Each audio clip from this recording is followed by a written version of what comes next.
Hey everyone, my name is Mike Beekart, better known in the community as Onan.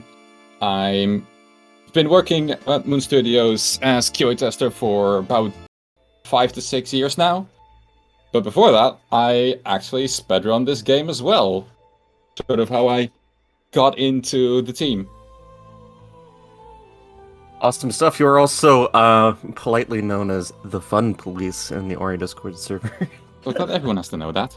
Everyone has to know that. It's very important information. So Abso's just about ready. He's going to be getting underway very shortly. All skills, no out of bounds, no teleport anywhere is sort of the equivalent of a no major glitches category, with the exception of one major glitch that we are going to be performing at the end of the run, which is probably what got rid of the NMG business. But we're looking to see if Abso can finish this run in about 35 minutes. But just want to give him a big shout out for stepping in. Unfortunately, the runner that we had planned for today, Ron, had to withdraw for some reasons, we'll say. And Abso, of course, as so many people in the Ori community are very willing to step up and help out, and we really appreciate them coming in. So, skipping the prologue straight away, and one of the things that you're going to notice off the hop here is that Absol's going to be jumping around a whole lot, and the reason for that is essentially sort of like you can call it kind of like a friction element, I suppose, that if you're not on the ground, and because you're not following the geometry of the ground, where it's going up or down, you're not going to get that deceleration factor, and it's going to allow them to go just a little bit faster. The other thing you might notice in the early parts of the game is that we have a very specific route for the experience that you pick up, the little golden globes that you get from enemies and as pickups around the world. But we'll get back to why that's important once it actually becomes important.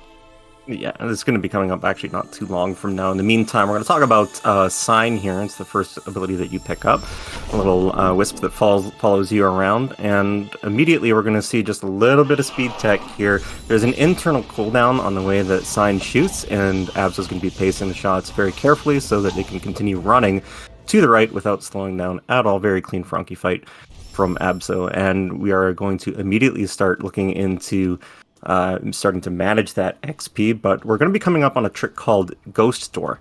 And the way that works is that if you place a save after putting keystones in the door and then you immediately take a death or reload the game or otherwise just re-instance the area, the door just deloads for a little bit, and that allows you to respawn and go through the door without having to wait for the animation. Yeah, I think that wasn't possible in the first version of the game. This is one of those odd quirks that tends to pop up when you start optimizing and improving the efficiency. Otherwise, you get some odd artifacts here and there. So he's taken some intentional damage. Now, make a save, die in the water, and door's gone. Mm-hmm. And Opso, I believe in their PB, does run the 3 HP route, but this health cell that he's going to be picking up right now it's just a little marathon safety one. Going to lose him about 8 seconds, but that's okay. It'll make things just a little bit safer for him.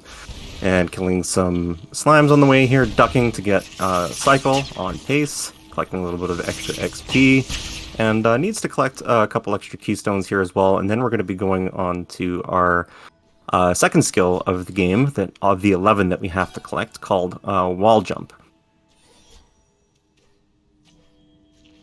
And I'm not sure if he's going to do the level up on the way to wall jump or the way back. But either way, all the experience that we've collected on the way is for this right here. Once you level up, you get a nice giant explosion that clears everything on screen, and there was a whole wall of brambles that's now no problem anymore.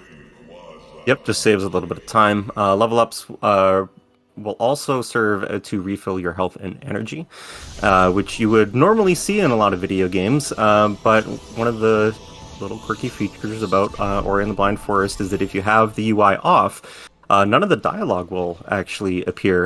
Was that something that was sort of intentionally put in, or one of those weird artifacts? So this is a funny story. When we first did runs of the original game, we didn't know about this. We didn't even know what the buttons were to do it. until one day someone from Moon came into our Discord, I think, or in a stream somewhere, and just asked, why aren't you turning the UI off? And we were like, how? We said the combination, it skips all dialogue, and we thanked him for free time save. Amazing. One of the things that's been really wonderful about being part of the Ori community is that Moon is just so communicative with us in general and tries to, like especially when we were working on Will of the Wisps, there was some communication that was going on, I believe, with you and Scarfelt in the early days about just trying to make sure that, you know, the things that you were needed to fix for the purposes of your normal customer base, you know, trying to make sure that as little as that as possible impacted speedrunners. And I think it's wonderful that you guys are part of the community as much as, you know, as you are developers of the game. Yeah, we have previously in Blind Forest even unfixed a bug fix just because it was something that speedrunners used.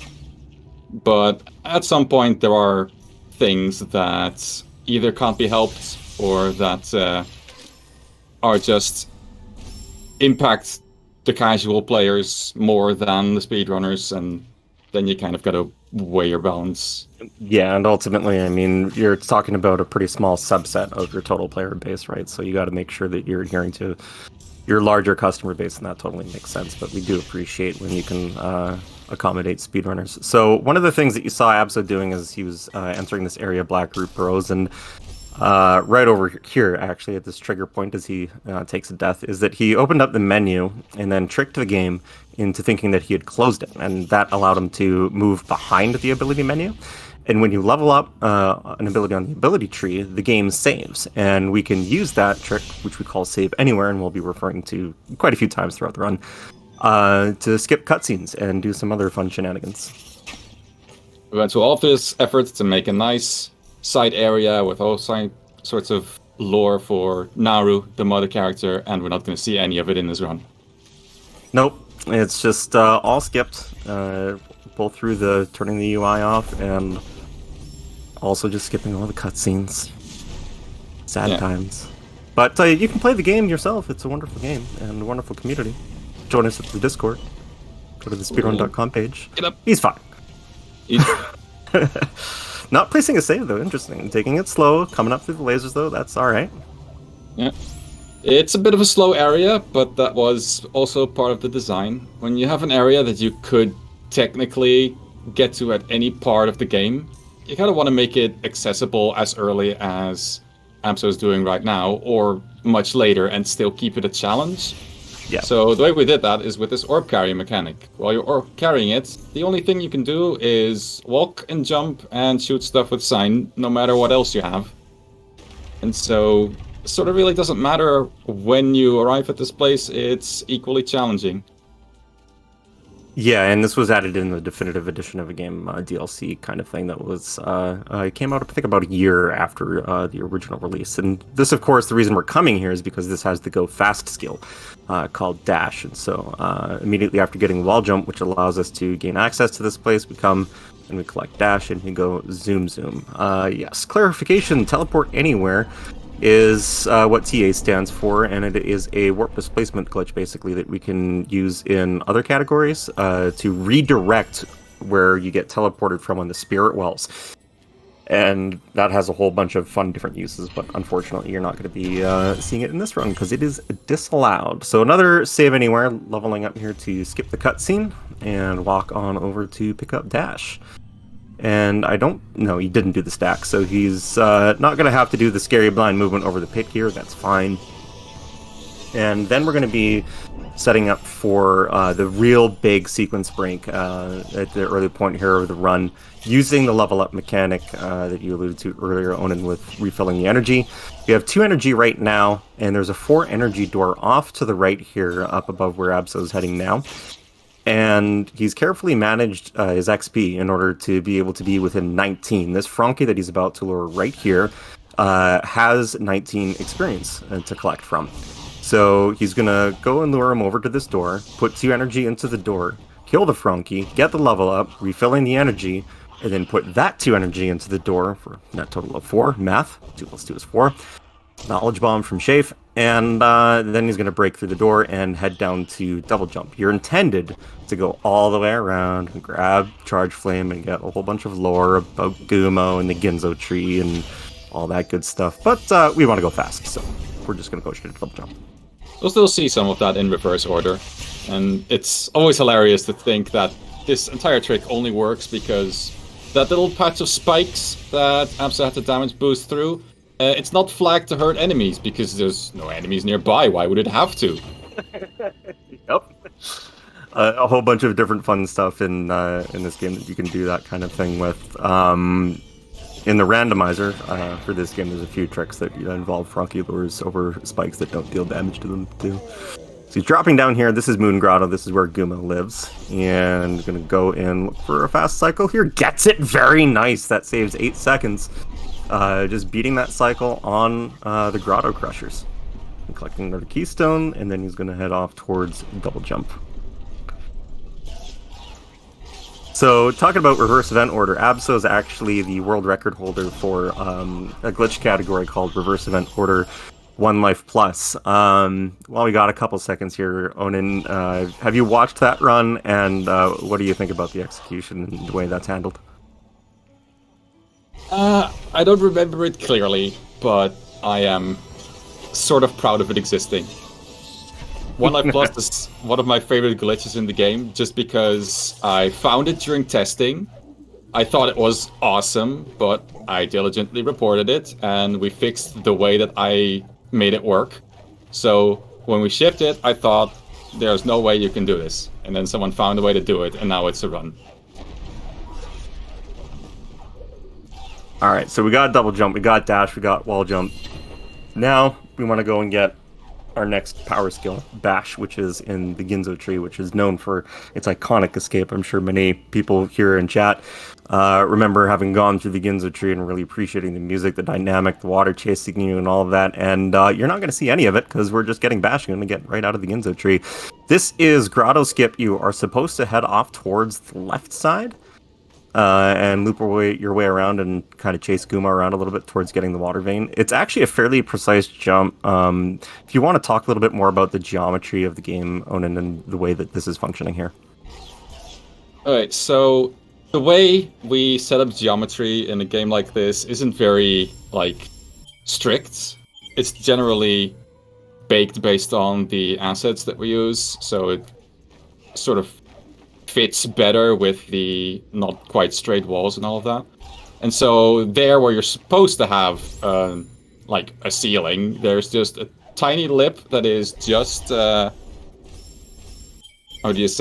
just diagonal enough that it counts as a wall you can wall jump over, but it's so small that it's very difficult to get the exact jump onto it and then a very quick wall jump off. So that's why it was a bit tricky. Yeah, I get it. When I was first learning this run, I want to say I spent about 3 hours total getting it consistent. It didn't take me long to get it first try, for the first time, but getting it consistent, figuring out the positioning, because there's a couple different setups that you can use to make sure that you hit that lip.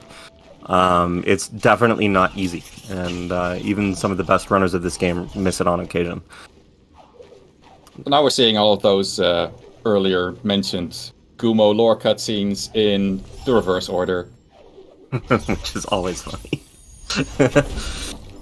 So another level up there, just sort of a small optimization, killing that frog so that you can just go through it without having to, shoot it down or try and time to jump over top of it.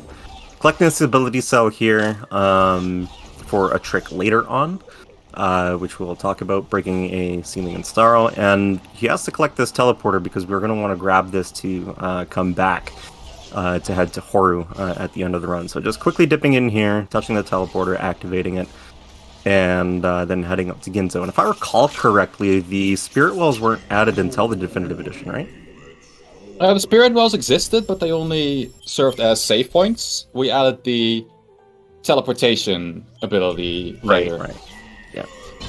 Both to make just traversing the world a bit easier, and also because that way we could have the Lost Grove extend all the way down and have a very easy way for you to get back out of it without having to retrace it. That was a useful addition as well. Nice, nice. So that's a relatively new discovery that Abso just pulled off there for this game storage. What they did was that they saved immediately after opening the Ginzo door with the save anywhere. Then they reloaded, entered, and immediately reloaded again, but scrolling very specifically on the menu to basically preserve the state of having entered the Ginzo tree, and then entered again, and that allowed them to move while the cutscene was playing, basically. I still don't understand how that glitch works, but it clearly does, so go with it. There's a few funny instances of game storage in a couple other categories as well. So, don't have to do this puzzle quite as intended. It turns out you can just keep this block here and you can time it by pushing it down through the portal. You're supposed to grab that other block in the top left, but it's lower, so we don't.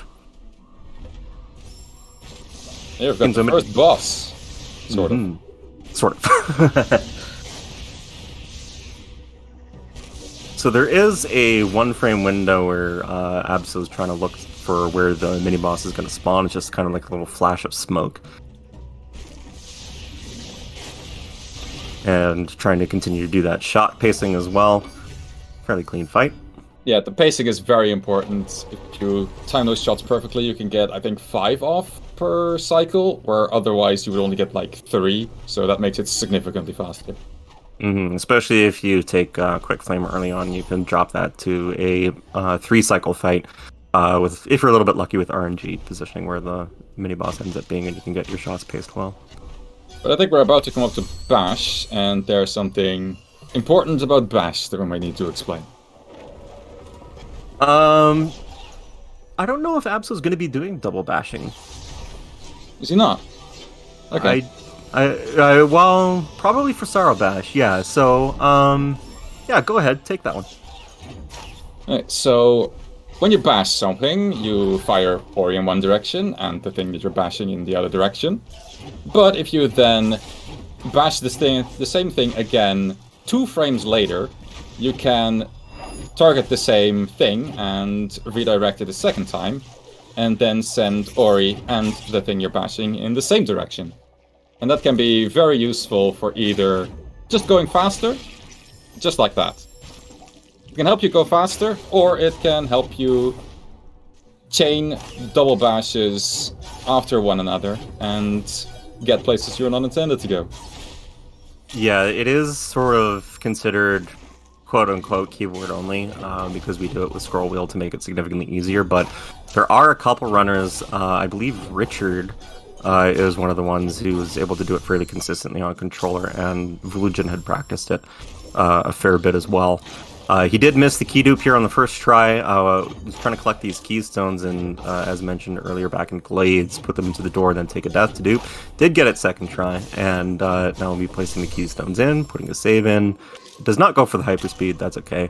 Takes another quick death for the ghost door there. And the second Ginzo mini-boss, where we would normally be going up for the iconic escape sequence and cleaning the water, but we don't need to do that. And the reason for that is that you can get through the final escape with just 5 HP. Abso's going to have, I believe, yeah, I think he's going to go with 5 HP for the swim.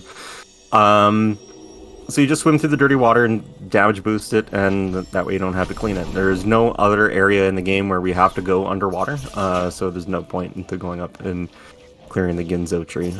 Now, question in regards to Ori and the Will of the Wisps, which is going to be coming up after that, was the final escape damage boost thing a reason why water was so much more deadly in Will of the Wisps?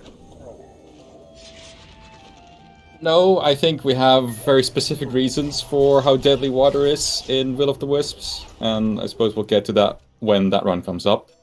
But the second thing you would do in the Ginzo escape is get yourself teleported to the swamp. And we didn't do that, so instead Abso's gonna have to find a very creative way to enter the swamp. Yeah, he will actually be using double bashes here as well. Using our friendly frog named Ringo, who you'll be able to hear the reason why we call him that later on. Double bashing this projectile, you're supposed to exit through that way, but because projectiles break floors, you just use Ringo, have a little bit of fun, and we get the stomp a lot faster. Thanks to the key dupe done in Ginso, you don't have to go underwater here. You just go straight up to Stomp Tree. Yeah, exactly. That's the reason why we do the key dupe, is to avoid the keystones that you're supposed to find down in the water after having cleaned it.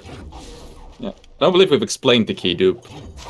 The way it works is that you put a couple of keys in the door, not enough to open it, but just to store them there for a moment.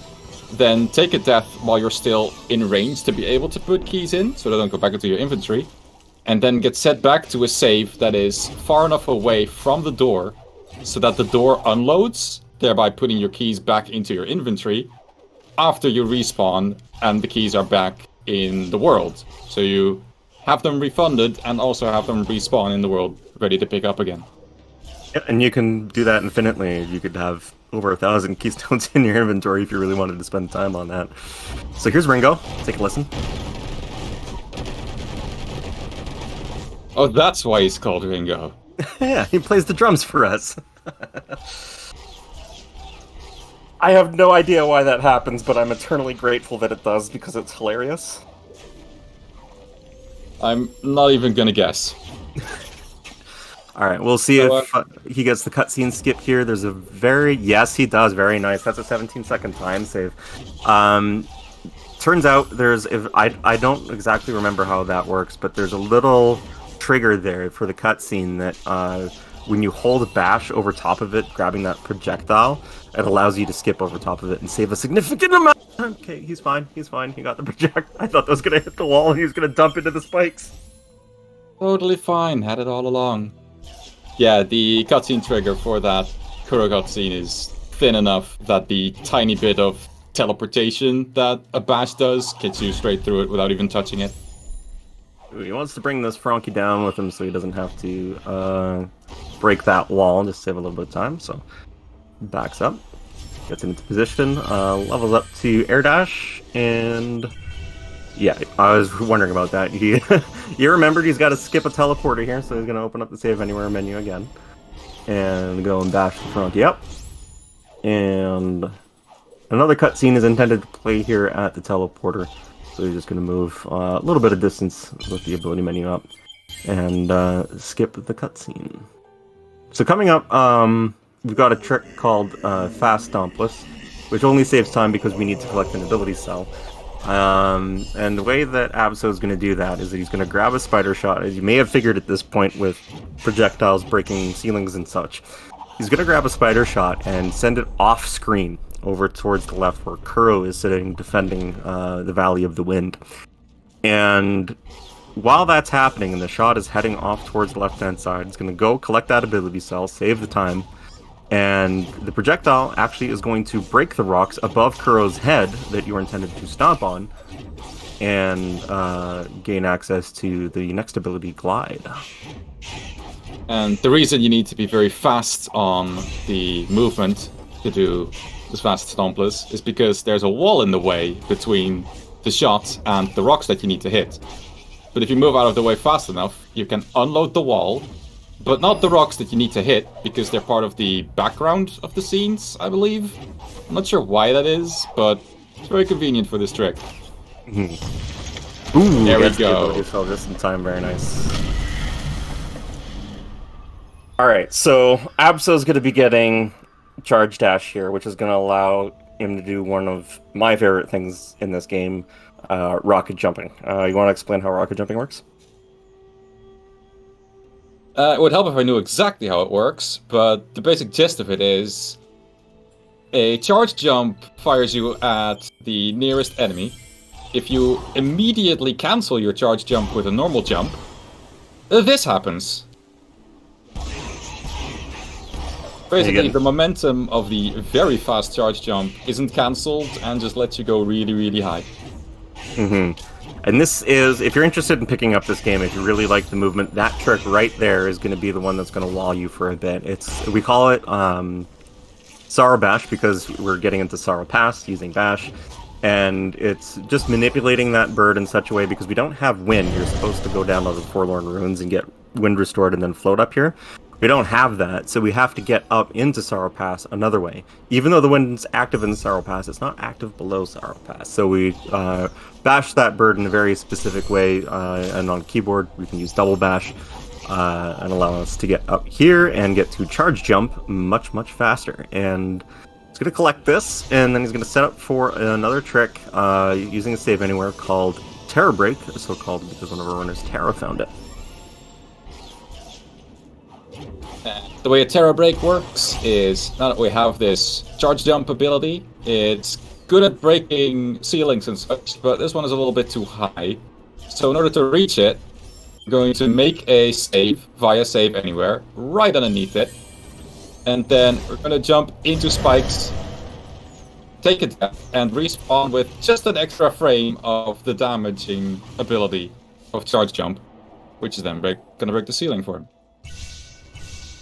There's a lot of things that we do in this game involving basically reloading and the way things behave on reloading. The out of bounds that we do in other categories, when we reload, the wall isn't quite there, and we dashed with a save, and that allows us to get through the wall before it actually manages to end up loading. So there's a lot of pretty cool tech in this game, and a pretty cool cutscene here too, which Abso is going to be skipping.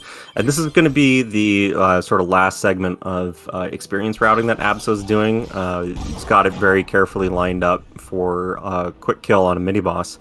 Not for the quick kill itself in Misty Woods, but to get a level up afterwards to refill health and energy for the exit. There's something we haven't really mentioned, but that has been going on for a while now, is just the use of charge dash and a very nice meteor hit there, which is basically just a charge. But what you're going to see a lot through Misty Woods is use of charge dash either into an enemy and then immediately bashing that enemy forward, or a charge dash that is cancelled by a stomp. And what these do is refund your energy, because when we designed charge dash as mostly sort of an attack skill, it wasn't really meant that much for movement. And I thought, if you just use this and don't hit anything, like hit the button by accident or just miss, it kind of sucked to just lose all your energy and do nothing with it. So we thought, if the charge dash doesn't properly finish, just give them their energy back. Make it more fun and a bit less punishing to play with. So we didn't exactly intend for this super fast movement, but it's also not glitched per se. I know. And it's also a lot of fun. When this starts to really pick up here in Misty Woods, there's a lot of instances with those stop cancels or bash cancels to refund the energy. This is mostly just going to be a movement section for Abso, so Greenleaf, if you have any announcements or donations you want to read off, now would be a good time. I do have some donations. We got a $10 donation from Moritz Snow that just says snow, which is a four-letter word where I come from because I live in Maine and it's springtime. I don't want any more snow.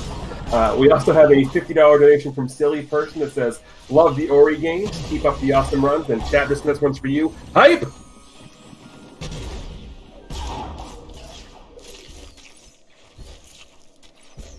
Alright, so this is an exceptionally dangerous area of the run, and the reason why for the marathon setting Abso ended up taking the extra HP all the way at the start of Glades is because in Misty Woods, basically everything deals 3 damage, and if you only have 3 HP, as you might imagine, 3 minus 3 equals 0, which equals death. And so you picked up an extra one in Glades, just in order to be able to survive a couple extra, singular, I should say, accidental hits, if it so happens. But the movement's been pretty clean here. He's going to do the bang, zoom, bang? Yeah, bang, zoom, bang.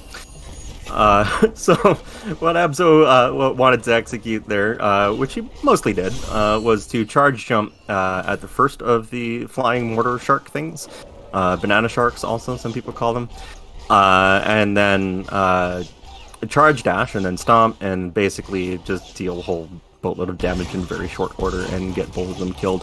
There was a little bit of HP left on the first one, but another stomp took care of it very nicely. Got the level up, and is now on the way to collect the last skill of the game, which is required for the category All Skills, Light Grenade, also added in the Definitive Edition.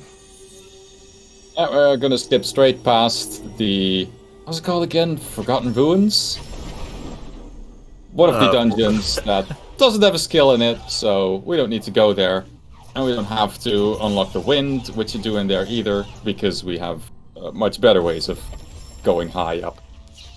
Yeah, and we've already past the point where we would have needed to get wind, so that place, which kind of resembles Canada, I guess, we're not going to worry about it, whatever. So, jumping around here to try and get a cycle, not gonna... Oh, he's going for it anyway, took the damage, he's fine. Everything's fine, nothing wrong. You're panicking, I'm not panicking. And one more save anywhere here to skip a 70-second long cutscene. We don't want to watch that. And picking up Light Burst, which has some fairly useful mechanics in a casual perspective, being able to throw the Light Burst and bash off of it. But we're going to be using it at the very end of the run for something much, much different and very fun. Basically horizontal rocket jumps, grenade jumps.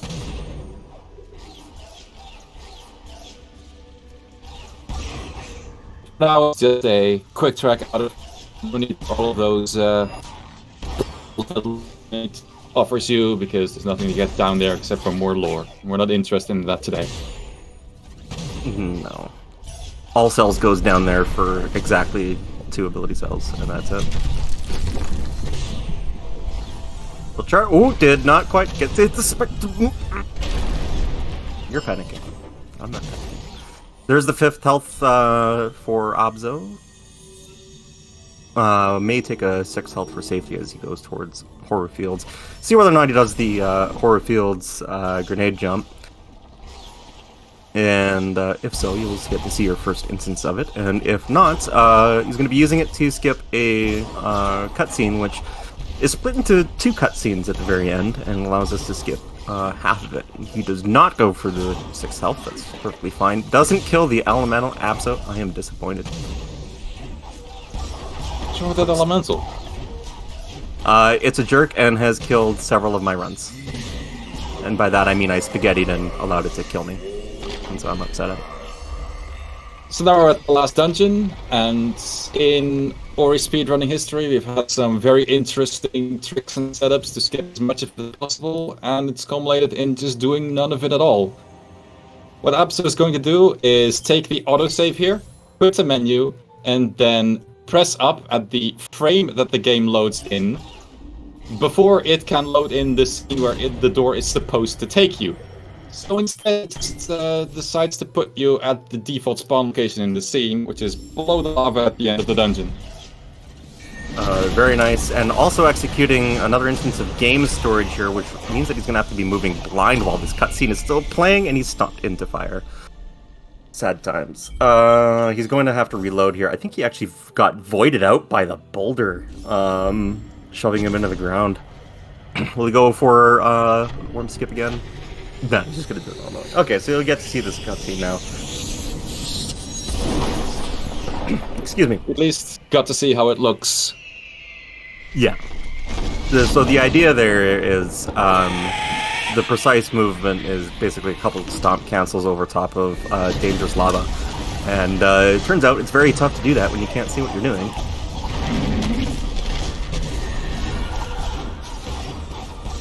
Some more bash cancels off of those lanterns. Gonna break this wall here with charge dash? No, he's just gonna charge jump at it. And, oh yeah, because he's still... Oh no, he got the refill off the cutscene as you watched it again. Anyway, so this is the swim that I was talking about earlier that we were taking damage from. His 5 HP is just enough to be able to bash off the fishes and get... Oh! No. Okay, well, it will be, on the second try, enough health to get through the dangerous water. I believe in the Abso. Once he gets past the dangerous water, he's gonna be using the one instance of the grenade jump. It's just done by aiming a grenade upwards, or, yeah, aiming a charge jump from a wall upwards, then releasing it while throwing a grenade, which for some reason has the same side effect of preserving all your momentum and rocketing you at incredible speeds. Yeah, I think it was actually just discovered by Tachi way back in the day, just purely by accident. Just fat-fingered grenade and charge jump at the same time, and then ended up getting that effect. It was pretty cool. So third try is first try, because if you don't get it first try, obviously you weren't trying. So it's first try every time. And oh, Abso, I love you. You can do this. That fish is he's not quite floating up above the water, just long enough in order to be able to get the fish into a favorable cycle. It's still possible with the way that he's got it set up to get out, but his movement's got to be very tight. He needs to just float above the water here for a second. Does it with a little bit of a stomp stall. Should be fine. Yeah, he's good. Okay, so charge jumping up into the wind, which skips curl from spawning here for reasons. And is going to hold up against this wall. Get the charge jump, throw a grenade. And once they get it, it will be very, very zoomy, and it will skip the first of the two cutscenes here, saving 40 seconds. The positioning has to be very precise, because if you don't get it at the right spot on the wall, then you win that match soft lock. But we don't see that here. Does get the cutscene skip. As you mentioned, you can either soft lock or you can bonk and get fake ending, which is basically you have to watch the whole cutscene. But does get it is going to be just a little bit over estimate, but that's okay. Popped in on an emergency basis for filling in, so we really appreciate it, and a very, very solid effort by Abso. Yeah, on the basis of barely any practice, this is still a very impressive run. Yeah, exactly. So time will be when he crosses this tree that's in the foreground right about now. That's time. GG 35:46. Thank you very much for joining me here on commentary. I really appreciate having you along. Is there anything about Blind Forest that you kind of wanted to talk about a little bit before we pass it off to Scarfelt for Will-O-the-Wisps? I don't think so. Aside from that, it's a beautiful game, and that I'm thankful it got me into this industry. Okay. Awesome stuff. Well, thank you very much, Abso, for the run. Really appreciate it. As always, if you want to check out the run, we have a Discord, a very wholesome and welcoming community. You can find us over on the speedrun.com page, speedrun.com/Ori_DE. There will be the Discord there and a bunch of resources for you to help you get into this run. And we've also got a randomizer for this game, which you can find at orirander.com. And there's go to the same website to find a randomizer for Ori and the Will of the Wisps, which is coming up next, featuring Scarfelt. Thank you very much. Bye.